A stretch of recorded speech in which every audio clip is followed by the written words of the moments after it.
Hi, my name is Taboo. Thanks for being here and let's talk.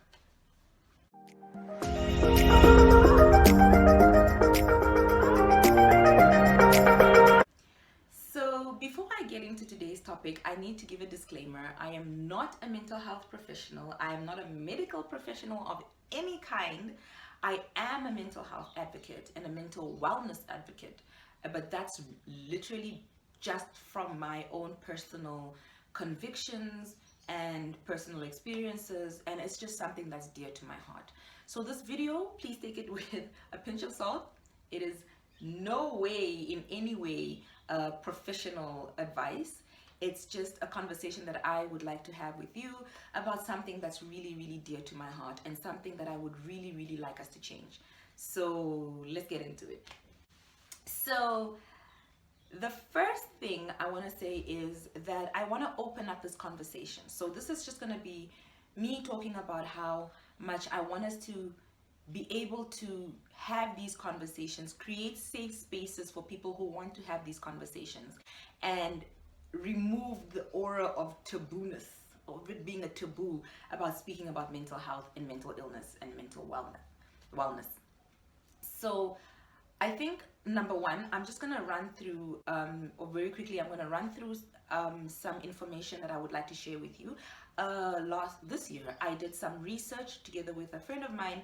We did some research about where people can actually get help. So if you need to get help, I'm going to give you some information right now. You can jot it down, but I will also have it in the description below. And I've also written about it. There's a flyer that you can download from ndapeoshaliwrites.com.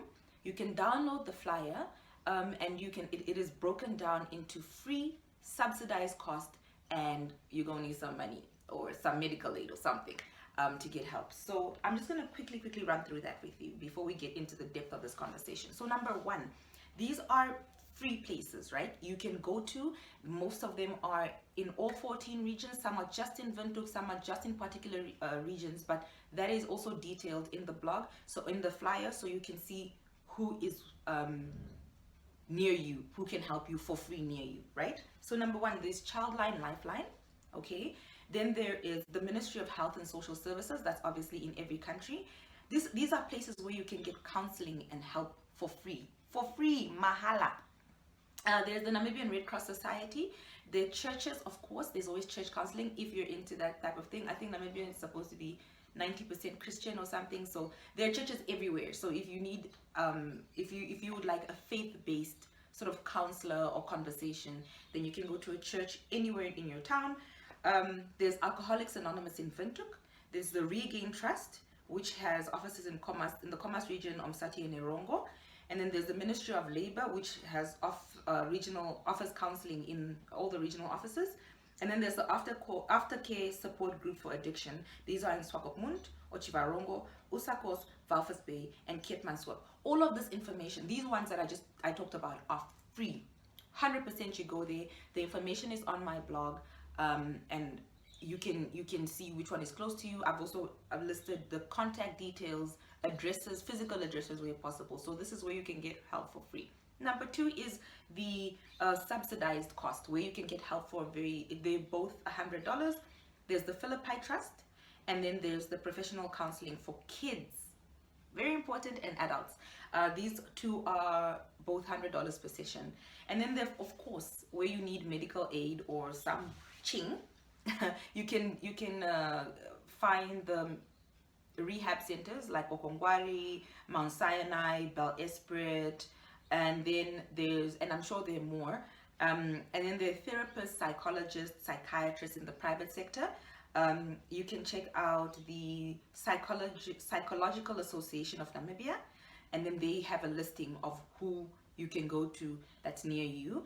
And then you can see the Telecom Namibia yellow pages. They also have listings based on like psychologists and all of that. So that's where you can get help.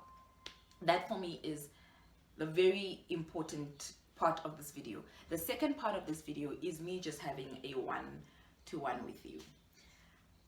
We need to be there for each other, okay? I wrote in a blog a few years ago called I Knew There Was Something Wrong with That One, or I knew something wasn't right with that one. And I spoke about it at Mental Health Day at NUST, I think either 2017, 2018. I'm not sure. I think it was 2018. And this is something that's really, really close to my heart. And the reason it's close to my heart is that we have a very high suicide rate in Namibia. The statistics are crazy. I'll put down a link below for a blog where I wrote about these statistics, and I listed them, and I'm sure they've been updated since. But we need to look after each other. We do. There's so many times that I see somebody committed suicide and everybody's like, I knew something wasn't right. I wish I could have helped. I wish there was something I could have done. I wish there was something I could do for the next person. We need to look after each other. We need to be our brothers' keepers or our sisters' keepers. We need to be there for one another.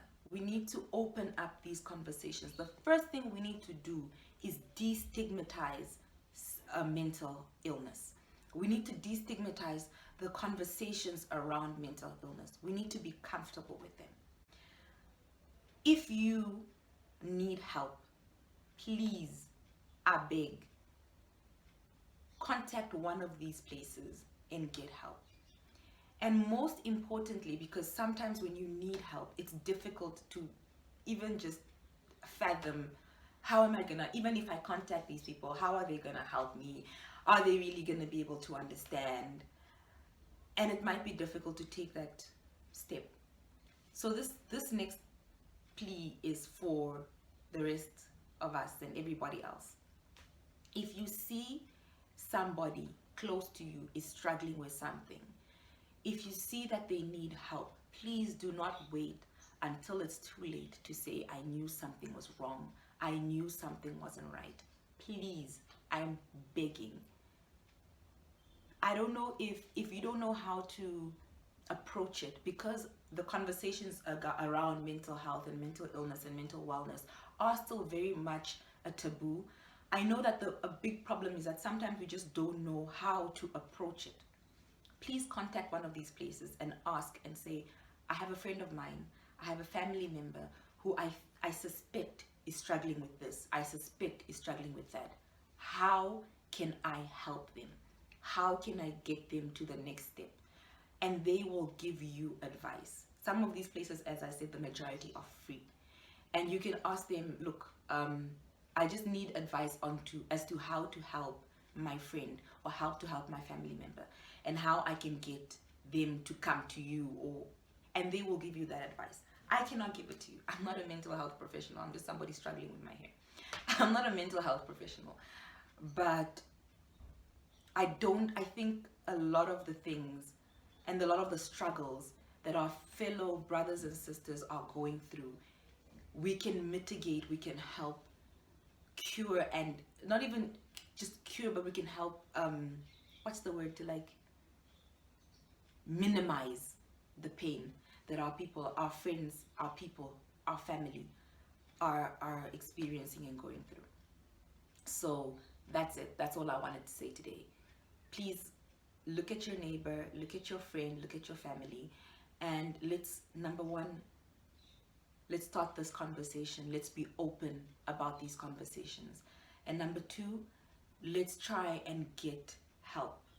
If you are going through something today, please do not be shy to ask for help. You know yourself. You know if something is wrong, or you know like something feels off. You know yourself.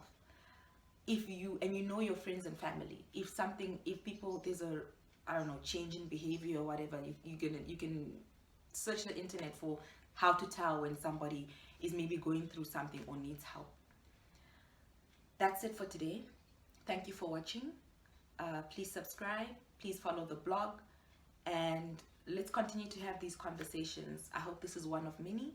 In the future, I'll try and have an interview. I don't know now in these corona times, but I'll try to have an interview with a mental health professional who can better articulate what I'm trying to say. That's it.